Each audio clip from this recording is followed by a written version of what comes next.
And beyond that, there are some other terms as well. You have debt. I'm sure all of us are aware.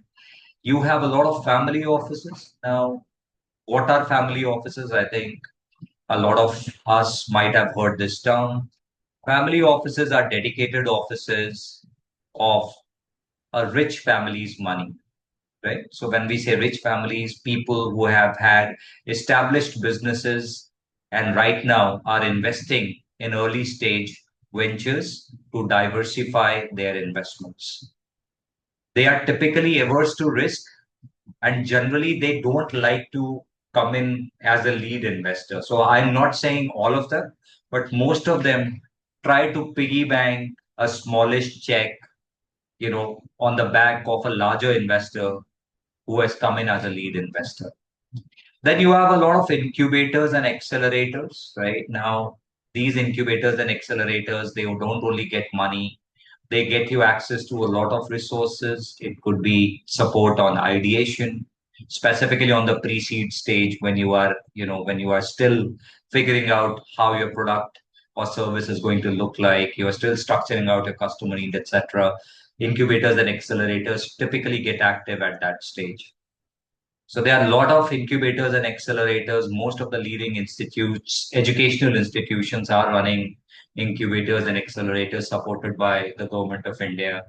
And they also give you access to financial grants as well. So it's not only the resources, but they also have access to certain initial funds they can help you with to ensure that your journey from pre-seed to seed is smooth enough. So make sure that you do your reasonable analysis on the regional incubators and accelerators that you can get access to at an early stage, specifically if you are still pre-seed.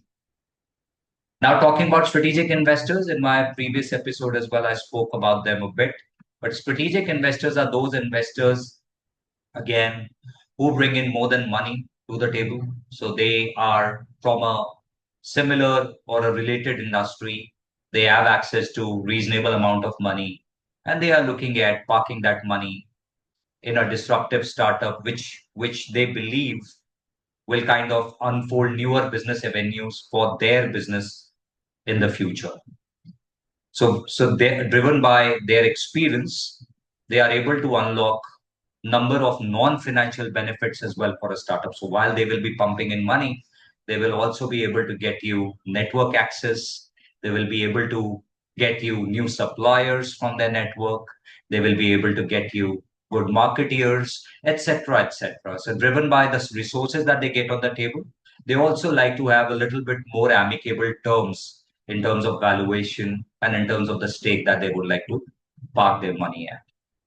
So that is where I will kind of wrap up this video. Hope you were able to understand the sources of funding well. And in the next video, I will be happy to kind of compare some of these sources in detail for you. Thank you. Keep watching.